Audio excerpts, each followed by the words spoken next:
Hi, what's up, everyone? In this video, we're going to be going over the real estate wholesale purchase agreement. We're going to go over how to fill it out, what each line means, and just make this really simple for you guys. I will provide the link in the description, so you'll be able to download this and use it however you want. Quick disclaimer, this real estate purchase agreement is provided for informational purposes only and should not be considered legal advice. I'm not an attorney, so just make sure the right provisions and clauses are conformative to the state you're in.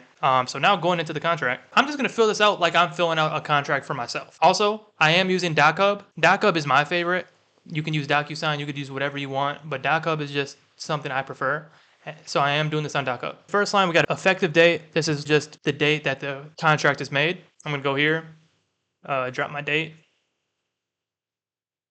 Drop the date right here. On to the next line, parties. This agreement is entered in between. This is where you're going to put the seller's name and you're going to put the buyer's name. We'll put John, and then we'll put Calvin. I always do and or assigns. I know some title companies would kind of be sticklers about this. So always put and or assigns for every contract. Like that. If you have to hit enter and go like that, it's fine. I should make that line a little longer for you guys, but okay. On to the next one. Property description. This is where the address is going to go. We're going to just put 123 Main Street for now. Bang. Put the address there.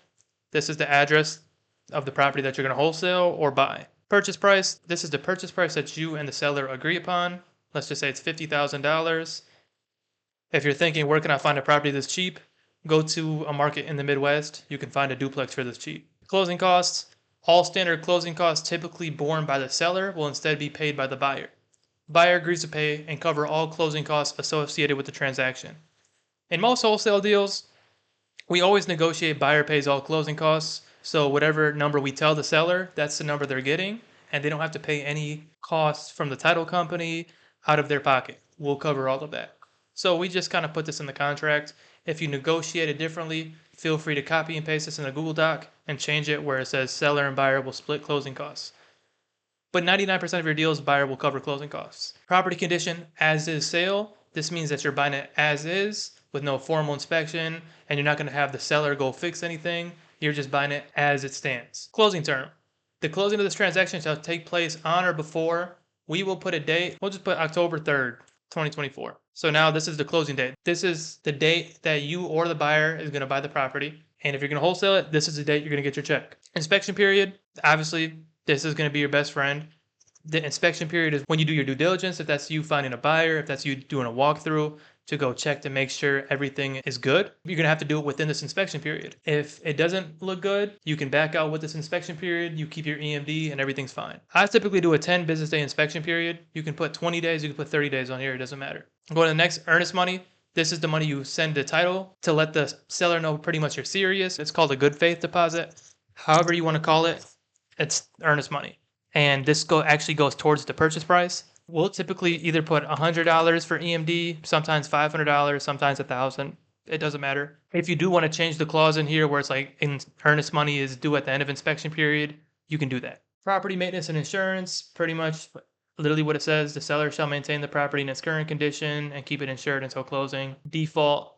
If the event of a buyer default and deposits made were retained by the seller as liquidated damages. This just means if you default after the inspection period, you never end up buying it. The seller will get the earnest money for their damages of you not performing. Assignability, this is also your best friend right here. This allows us to assign the contract. The buyer may assign this agreement or opt for innovation. The rest of the contract is pretty self-explanatory. Everything's pretty simple and put in really easy terms to understand. So there really shouldn't be any confusion between you or the seller. Now going into additional terms, let's say you and the seller agree on something else. Maybe if that's a seller finance term or something, I'd put the seller finance terms in here. Let's say you bought the car from the seller and the car is staying with the property or the furniture is staying with the property. I don't know. Whatever additional term, you're going to put it in here. And then we got our signature pages right here, which is where you'll sign and the seller will sign. Once this is signed, you'll get the completed copy. And now you can take this to the title company and you can officially assign the contract and get paid. All right, y'all, that's the video. The link to the contract will be in the description. And you can download this and use this. Again, I'm not an attorney. You've got to make sure this is compliant with your state. Good luck. Hope you guys do a lot of deals.